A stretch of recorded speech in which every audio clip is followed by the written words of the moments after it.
Chutia TV, cameraman ভাগ্নের সাথে মামা, reporter মামা।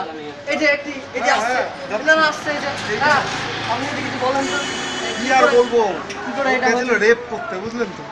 রেপ করতে গিয়ে ওর পায়ে ঢুকে যায় একটা কাচের মতো জিনিস। কাজটা কিসের ৯৯টা কাজ? আপনারা তো জানেন যে ৯৯টা রেপ করা হয়ে গেছে। না কিসের কাজ সেটা আপনি কাজটা ছিল সে বাংলা শুনেছেন নাকি? বাংলা বাংলা না, তার কিউবর্ড আমার যতদূর মনে হচ্ছে। ও না, যা খবর এলো এমনি বুঝলেন কি তো, আমার যা খবর এলো। নিরঞ্জনের গাড়িতে যাচ্ছে নাকি কলকাতায়? নিরঞ্জন তো ওসিকে মেরেছে। না কটা সেলাই করেছে, কটা সেলাই করবে এমন কিছু খবর আছে? সেলাই ২৫টা মতো পড়ছে। আর কোথায় কোথায় নিয়ে যাওয়া হচ্ছে তাহলে? নিরঞ্জন তো এখন ওসিকে মেরেছে, ওকে তুলে নিয়ে গেছে। না এমনি যারা আহত হয়েছে তার কথা বলুন, নিরঞ্জনটা আসছে কেন এর মধ্যে? নিরঞ্জন না চালালে কি করে নিয়ে যাবে? আপনি তো পাগল, রাখেন তো। না না এমনি তাছাড়া শোনো, আরেকটু